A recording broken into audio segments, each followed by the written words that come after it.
सद्गुरू श्री ब्रह्मचैतन्य महाराज गोंदवलेकर यांचं प्रवचन 24 मार्च. प्रपंच हा परमार्थाला साधन म्हणून वापरावा. आपले खरे समाधान भगवंताजवळ आहे आणि ते मिळविण्यासाठी भगवंताचे प्रेम आम्हाला लागणे जरूर आहे. ते प्रेम आपल्याला कसे मिळेल याचा आपण विचार करू. वास्तविक आईचे तिच्या मुलावरचे प्रेम स्वाभाविक असते. तिला मुलावर प्रेम कर म्हणून शिकवण्याची जरुरी नसते.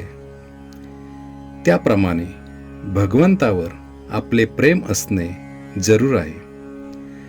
मनुष्य जन्म हा भगवंताच्या प्राप्तीसाठी आहे. ईश्वराने एवढी सृष्टी निर्माण केली, पण मनुष्य देह निर्माण केल्यावर त्याला फार आनंद झाला.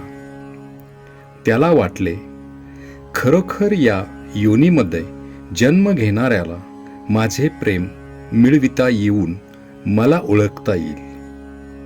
असे असताना मनुष्य प्राण्याला भगवंताचे प्रेम स्वाभाविक का बरे असू नये? मनुष्य प्राणी हा नेहमी आनंदासाठी धडपडत असतो. मग या धडपडीतून भगवंताचे प्रेम त्याला का बरे येऊ नये?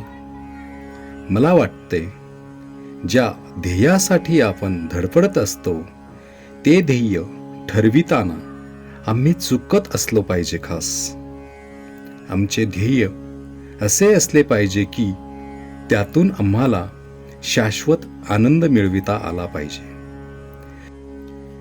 तो आनंद जर एवढ्या कष्टाने मेहनतीने सुद्धा आम्हाला मिळत नसेल तर आमचे ध्येयच चुकले असे म्हणायला कोणती अडचण आहे तुम्ही सांगा.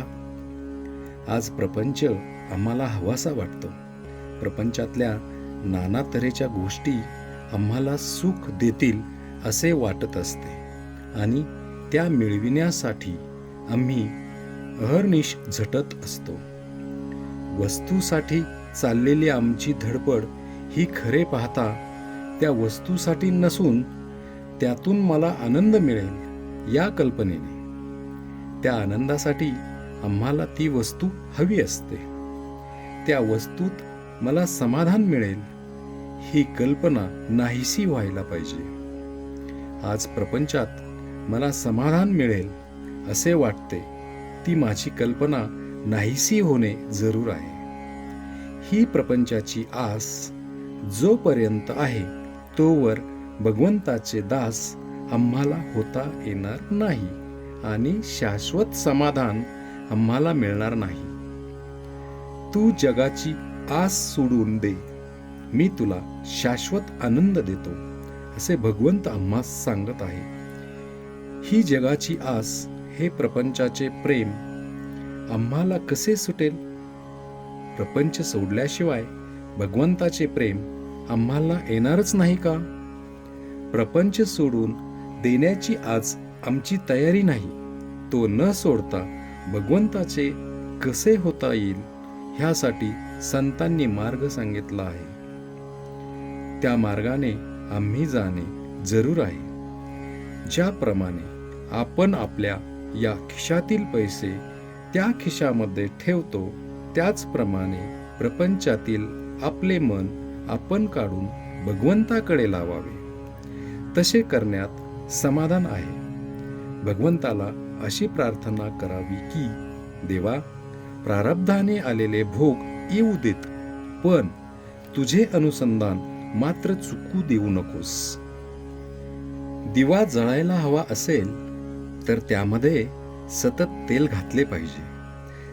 तसे भगवंताचे अनुसंधान सारखे राहण्यासाठी त्याचे नामस्मरण आपण सतत करीत असावे. श्रीराम जय राम, जय जय राम.